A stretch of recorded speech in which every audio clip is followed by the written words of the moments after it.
ശരത്തേട്ടാ, ഇന്നത്തെ ഈ അഗ്നിയായിട്ടുള്ള ഒരു ഇതിൽ കണക്ട് ചെയ്യുമ്പോൾ ഫിസിക്കലി, ഇമോഷണലി, സ്പിരിച്വലി ഇതെങ്ങനെയാണ് നമ്മൾ ഈ കോൺഷ്യസ് ആയിട്ട് നമുക്ക് ജീവിക്കാൻ പറ്റുക അഗ്നീനെ വെച്ചിട്ട്?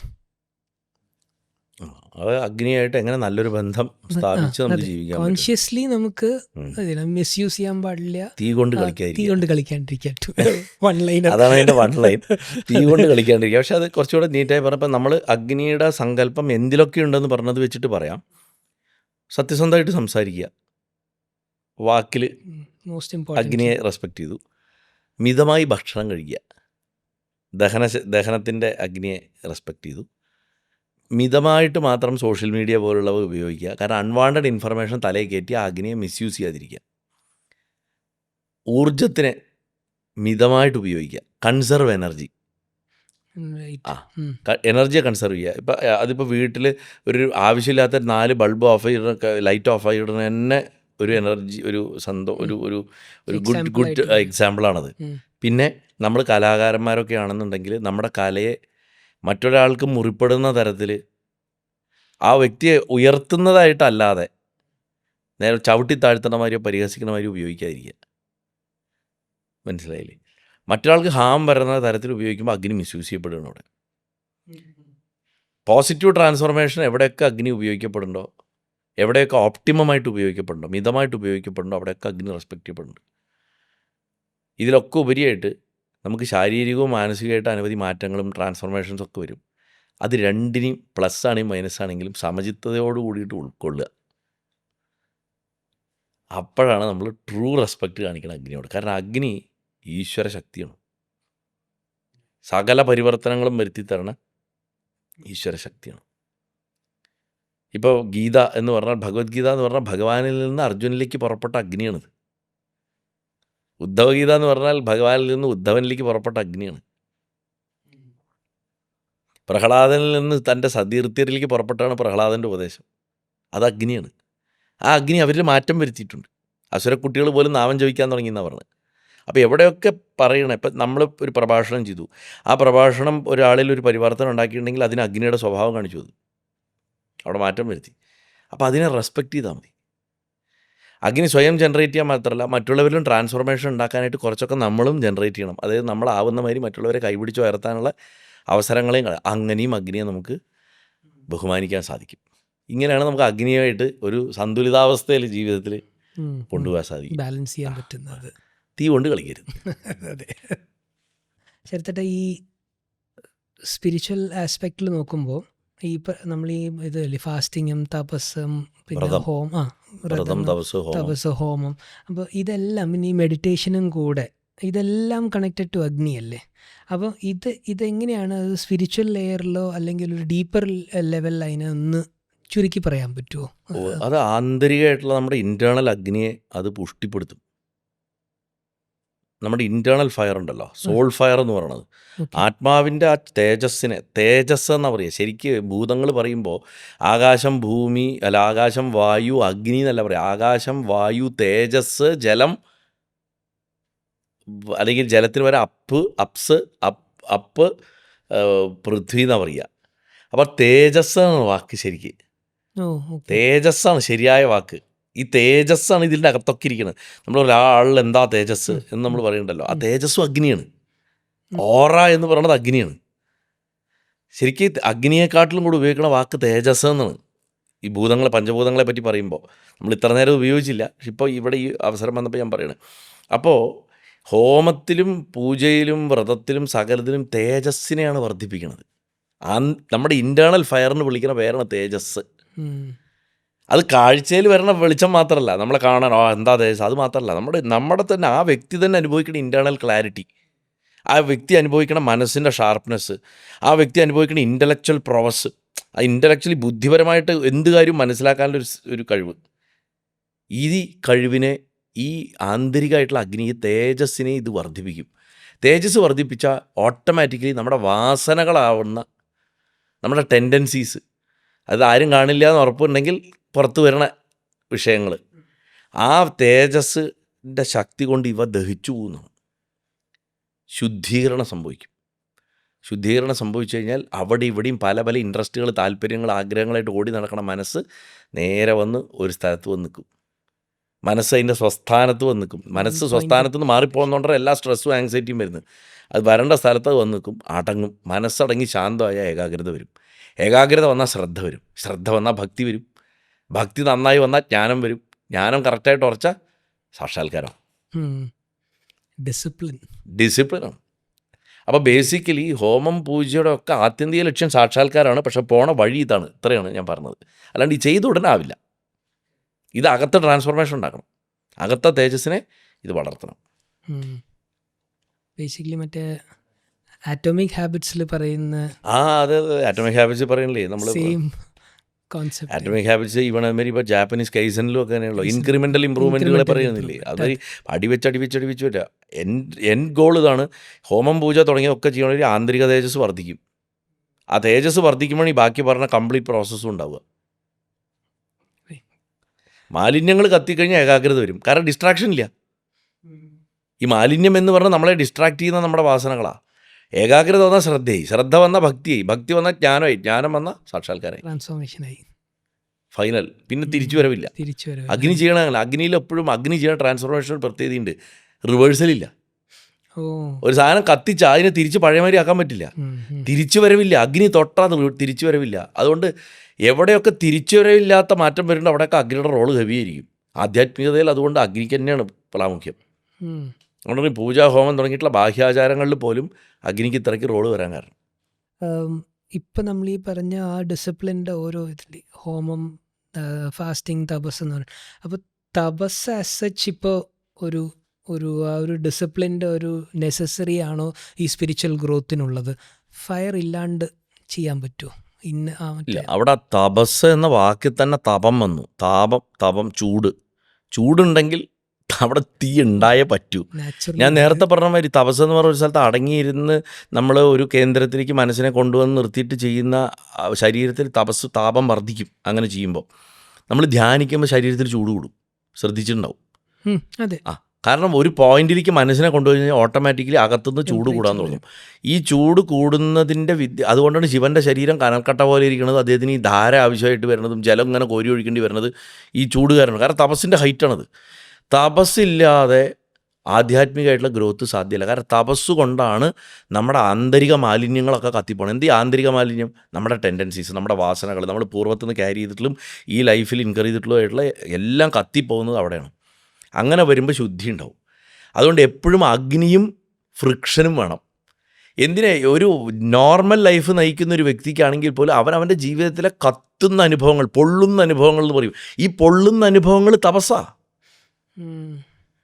അവൻ മറ്റു വ്യക്തികളുടെ താല്പര്യങ്ങളായിട്ട് അവന് കൂട്ടിമുട്ടലും ഒരസലുകളും ഒക്കെ വരുന്നുണ്ട്. അതിൽ നിന്നൊരു ചൂടുണ്ടാവുന്നുണ്ട്. അത് ചാനലൈസ് ചെയ്യേണ്ട തരത്തിൽ ശരിയായിട്ടുള്ള തിരിച്ചറിവോട് കൂടിയിട്ട് മുന്നോട്ട് പോകണമെങ്കിൽ അവൻ്റെ ജീവിതവും തപസ്സാവും. ഇപ്പം ഞാൻ പറയാം, ഒരാൾ കിടപ്പിലാണെന്ന് വിചാരിക്കുക. അയാൾക്ക് തിരിയാനോ അറിയാനോ പറ്റില്ല, പരസഹായം ഇല്ലാണ്ട്. മലമൂത്രങ്ങൾ വരെ പോകുന്നത് അങ്ങനെയാണ്. അയാൾ ഒരു വടി പോലെ വർഷങ്ങൾ കിടക്കുകയാണ്, മരിക്കുന്നുമില്ല. പക്ഷേ അയാളുടെ മനസ്സ് അയാൾക്ക് ആ സമയത്ത് ശാന്തമാക്കാൻ സാധിക്കുകയാണെങ്കിൽ ഒറ്റക്കാലിൽ നിന്നിട്ട് 10,000 വർഷം തപസ് ചെയ്യുന്ന അതേ മഹർഷിയുടെ പവറായിരിക്കും അയാൾക്ക്. കാരണം ഇതൊരു തപസ്സാണ്. കംഫർട്ട് സോൺ മുഴുവൻ പൊളിഞ്ഞു വീഴുമ്പോൾ ചൂട് വർദ്ധിക്കും, അകത്തും പുറത്തും. സുരക്ഷയുടെ, സൗഖ്യത്തിൻ്റെ എല്ലാ എതളുകളും പൊടിഞ്ഞു വീഴുമ്പോൾ, അതിൻ്റെ ആവരണങ്ങളൊക്കെ പൊട്ടുമ്പോൾ ഒരൊറ്റതിൽ ഏകമാത്രമായിട്ടുള്ള ലക്ഷ്യത്തോടു കൂടിയിട്ട് മനസ്സ് വരുമ്പോൾ അത് തപസ്സായിട്ട് തീരും.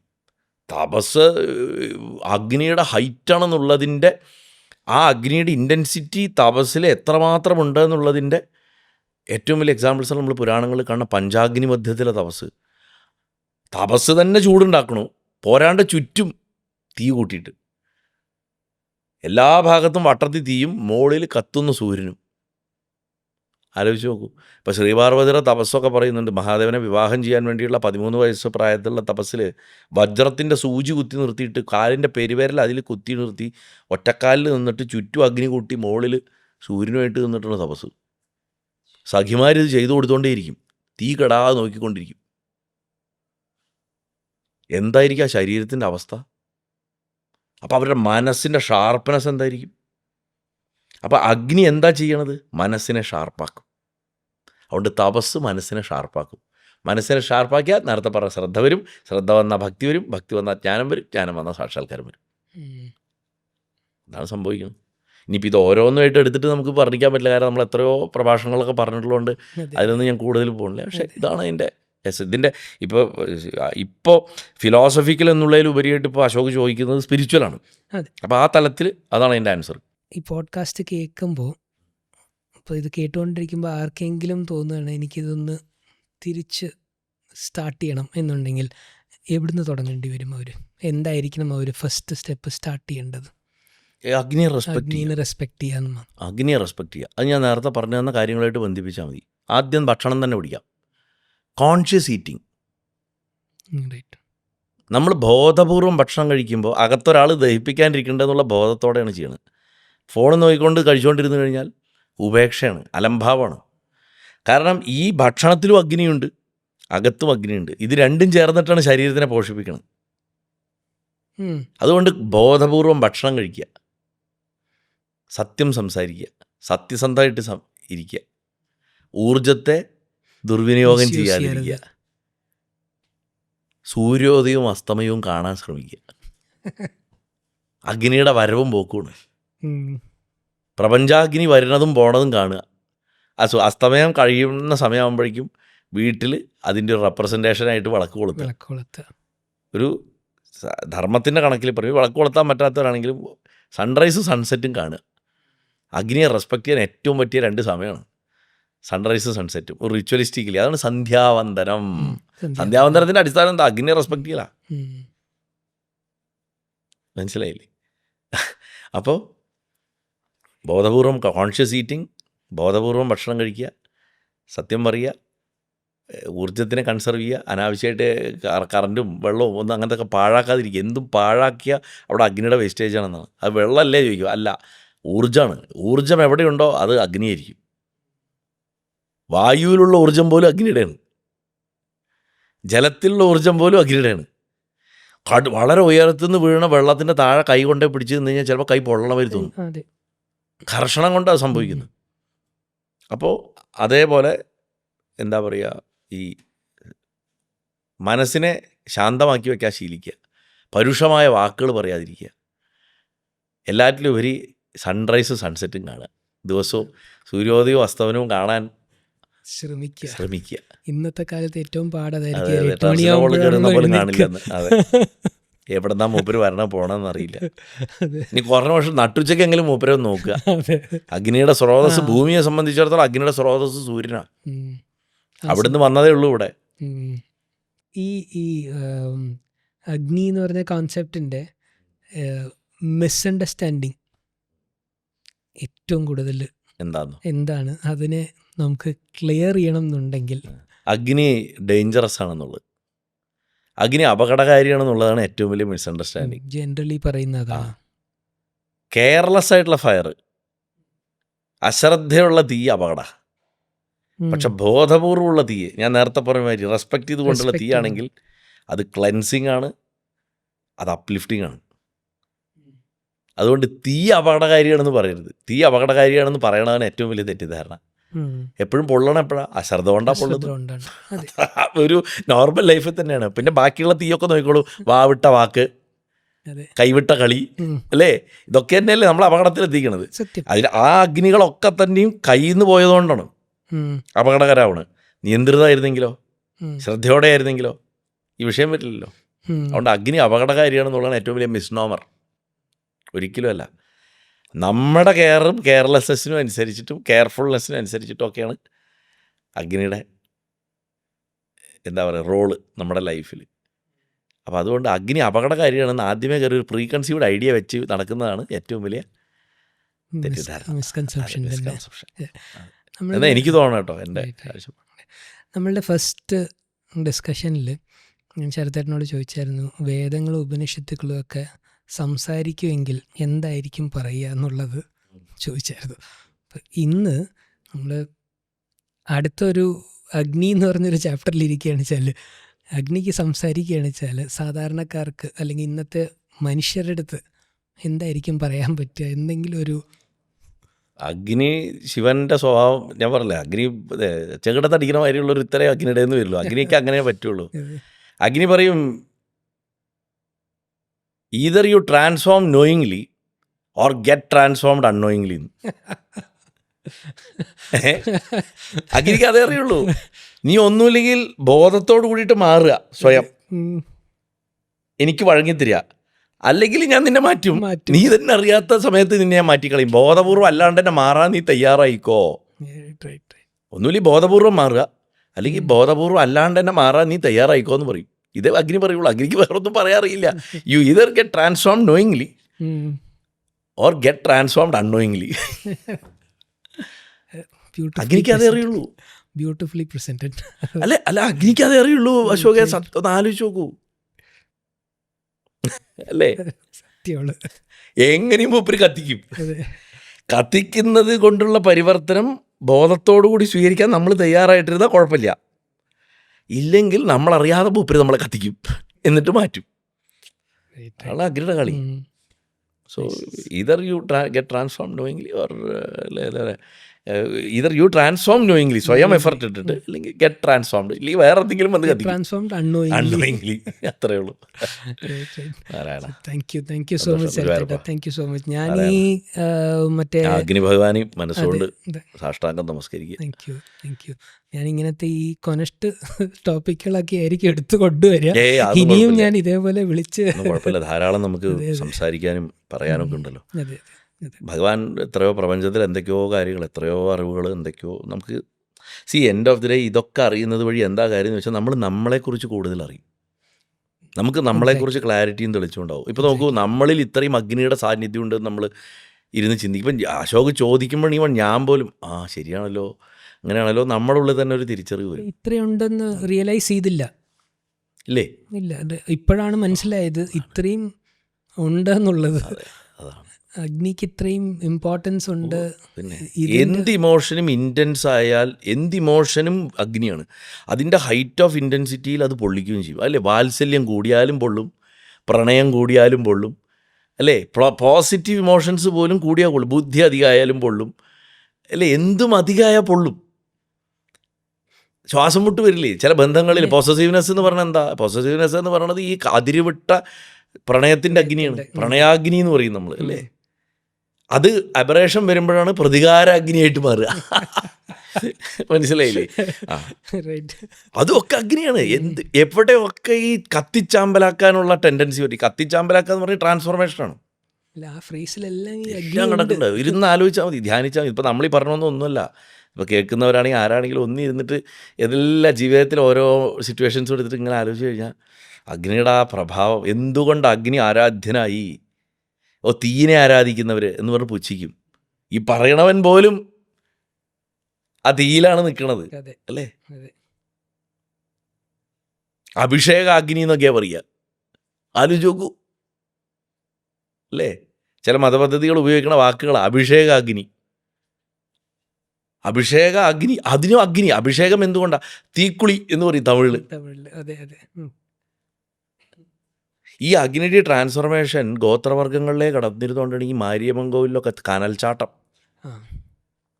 ചില അയ്യപ്പൻ തീയാട്ട്, ഈ തീ വെച്ചിട്ടുള്ള സ്ഥലങ്ങളിലൊക്കെ ഈ ശുദ്ധീകരണത്തിനും ഈ പരിവർത്തനത്തിനും വേണ്ടിയിട്ടുള്ള സ്ഥലമാണ്. ആ ദേവതാഭാവങ്ങൾക്കൊക്കെ കർമ്മം കത്തിക്കാനുള്ള കഴിവ് വളരെ അധികരിക്കും.